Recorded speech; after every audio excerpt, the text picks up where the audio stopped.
Assalamualaikum warahmatullahi wabarakatuh. Selamat pagi, salam sejahtera bagi kita semuanya, Om Swastiastu, Namo Buddhaya, salam kebajikan. Yang saya hormati Wakil Perdana Menteri dan Menteri Transisi Energi dan Transformasi Air Malaysia, His Excellency Bapak Datuk Seri Haji Fadilah, yang saya hormati Menteri Senior dan Menteri Koordinator Bidang Keamanan Nasional Singapura, His Excellency Bapak Teo Chee Hean, yang saya hormati Menteri Tenaga Kerja Singapura, His Excellency Bapak Tan Sri Ling, para Menteri Kabinet Indonesia Maju yang saya hormati, para duta besar negara sahabat yang saya muliakan, Bapak Ibu hadirin dan undangan yang saya muliakan. Saya rasa saya tidak perlu lagi menyampaikan soal betapa berbahayanya perubahan iklim, soal betapa mendesaknya transisi energi, soal betapa pentingnya keberlanjutan. Bapak Ibu yang hadir di sini pasti sudah jauh lebih tahu.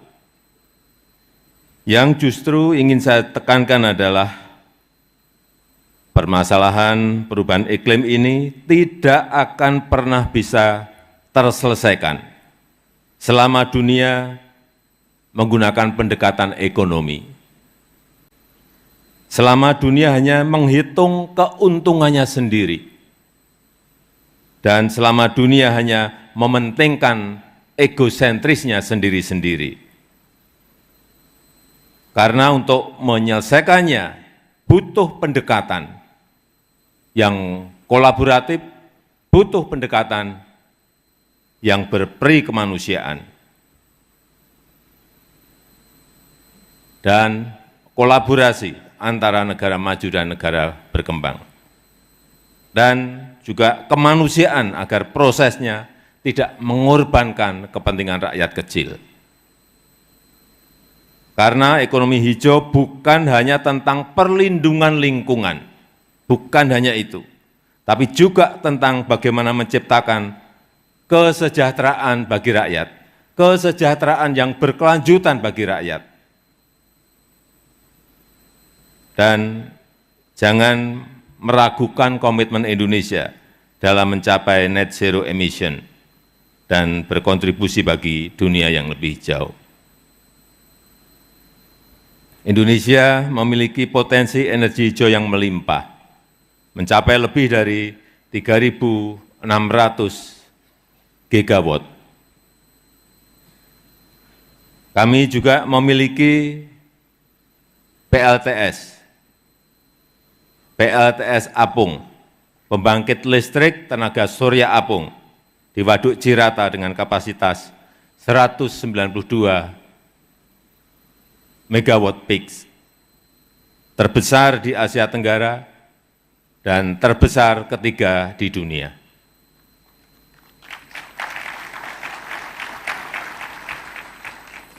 Indonesia juga memiliki potensi besar dalam penyerapan karbon. Hutan mangrove kami, hutan mangrove Indonesia itu terbesar di dunia, seluas 3,3 juta hektar, yang mampu menyerap karbon 8 sampai 12 kali lebih baik dibandingkan hutan hujan tropis. Ini yang banyak orang tidak tahu. Indonesia memiliki kawasan industri hijau seluas 13.000 hektar. Ini juga salah satu yang terbesar di dunia. Tapi semua itu tidak akan memberi dampak signifikan bagi percepatan penanganan dampak perubahan iklim selama negara maju tidak berani berinvestasi, selama riset dan teknologi tidak dibuka secara luas, dan selama pendanaan tidak diberikan dalam skema yang meringankan negara berkembang.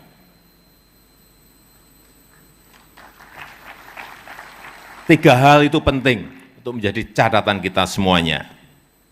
Dan Indonesia sangat terbuka bermitra dengan siapapun untuk memaksimalkan potensi bagi dunia yang lebih hijau, untuk memberikan akses energi hijau yang berkeadilan, untuk mendorong pertumbuhan ekonomi inklusif dan berkelanjutan.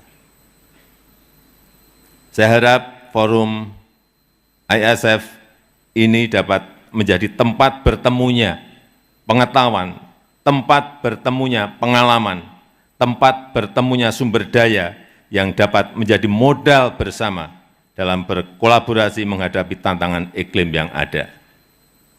Karena kolaborasi bukan pilihan, kemanusiaan bukan opsi, melainkan sebuah keharusan dan kewajiban. Dan dengan mengucap Bismillahirrahmanirrahim, Indonesia International Sustainability Forum 2024 secara resmi saya nyatakan dibuka. Terima kasih. Assalamualaikum warahmatullahi wabarakatuh.